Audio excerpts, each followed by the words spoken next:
What's up, guys? This is Ruben from EsquireLife.com coming at you with another quick video. I just did a video on my Tudor Black Bay 41mm, but now I want to do another video. Like if you guys saw in the actual in the title, it is not clickbait. My Porsche Taycan almost burnt my house down. It didn't almost burn it as in it's almost gone. No, it was actually almost on fire. It actually melted my plug on my wall. Not only did it melt the plug, and I'll post pictures so you guys can see what I'm talking about, but it also melted the socket into the wall, and it damaged all the wires and the circuit breaker, blah, blah, blah, whatever the case may be. But just want to go on there and talk to you guys. Not that I'm bitching and complaining about Porsche. I still love my Porsche. I would still have it. I would still have it if none of this happened. So what happened is I charged it on a Friday night, and Saturday morning I got up and walked into the garage, and there was white smoke all in my garage. It just smelled like burnt plastic, like a nasty, I don't know. I don't know how to explain it. So automatically I thought that my dryer was on fire. So I went straight to the dryer and I pulled the dryer out, and I'm like, there's nothing wrong with it because it has the same plug that the actual the charging station has. Now, before all these people start assuming or what if, I've had multiple electric cars before. I had a Tesla Model S, I had a Tesla Model X, and now I still own a Tesla Model 3. So in those three vehicles in the past almost 9 years, never once had I had a problem with the plug. So anyway, I went to the wall, and the plug was actually melted into the actual socket, and I'll post pictures so you guys can see what I'm talking about. At that point, I'm struggling to take it off. Now, granted, I went to the fuse box or the circuit breaker, whatever you call it, to make sure it was off. And luckily, it popped itself, which was good. It did its job. But then I unplugged the car to make sure, nothing was on fire. None of the circuits were all bad, whatever the case may be. And I had to call an electrician. This was on a Saturday morning. Saturday or Sunday? I don't remember. I'm so upset.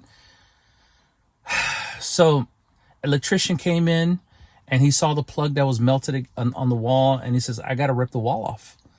And sure enough, he grabbed a pry bar and he pried everything off. The plug was melted into the socket, and I was like, wow, imagine if I wasn't home. Imagine if we're on a trip where I came home and this happened. Anyway, that Monday I went to Porsche, and I brought the plug with me, and I explained them the situation. It's like, okay, here's a 1-800 number, call PCNA, Porsche Corporate North America, I believe it stands for. I said, yes, but my plug is damaged. How can I plug in my car?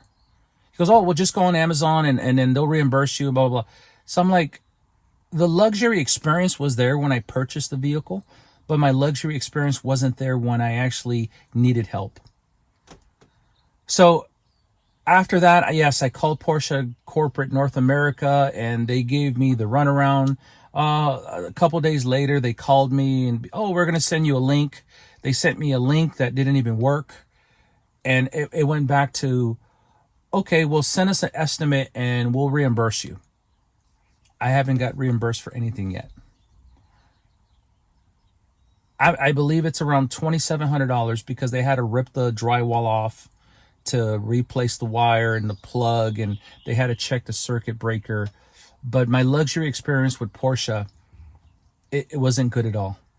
At that point, I deemed my actual Porsche dangerous because I didn't want to charge it anymore. Imagine you plugging in and you worry that it's going to catch on fire. I've since then I've plugged in my Tesla and nothing's happened. The plug hasn't warmed up, whatever the case may be. Well, anyway, back to Porsche and the dealership. It's like, well, there's a recall on there. Okay, well, if there's a recall, why don't you have something readily available so when I bring my plug, you can switch it out? At that point, I told the service manager, I said, you know what? I don't want this car. This car is now dangerous. I don't want to plug in this car. Now I have to go around to charging stations to make sure that I'm not charging at home. I'm frustrated here, guys. I handed the keys to the service manager and says, you know what? I don't want this car. Well, sir, we can't take it. I don't want this car. Okay. I'll still make the payments on it, whatever the case may be, but I don't want it. So I left the car there. It was there for a couple weeks, and it was just frustrating. It was frustrating to me because of the fact that you would think a company like Porsche, even the dealership, trying to blame shift on somebody else. You're still Porsche. It's still a name Porsche. I don't care if it's corporate. I don't care if it's you. You're still hold the name Porsche. Finally, they came back and they said, you know what? We're going to buy the car back from you and blah, blah, blah. And after all the negotiation, I lost 50% on my vehicle. 50%. This is why this is the last electric vehicle I'm ever going to purchase. I still have the Model 3. It's paid off. So, hey, cool. Once that Model 3 goes gone or dead, whatever the case may be, I am not using electric vehicles anymore. I've had too many in the past. So I had to purchase a vehicle. As you see, I'm actually sitting in the vehicle that I just purchased, just so I can feel safe. Till this day, I haven't heard back from Porsche Corporate North America. They call it PCNA, so I'm just going to keep saying PCNA.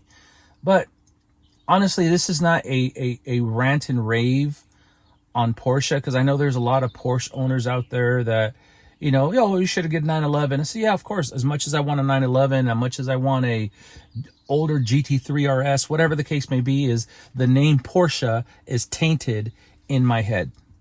The reputation of Porsche and the customer service that I received, okay, is faulted. So I have no more faith in that dealership anymore. Not the dealership, but the name. I should say that. Our gentleman, Eric, that used to work there, he would help me with everything. Any questions I had, he was there. Unfortunately, he's not there anymore. He went off to another place. And yeah, it's gone to shit since he's gone. But I don't know. Hopefully, somebody that listens to this from Porsche contacts me, because every time I contact you, it's just, I don't know.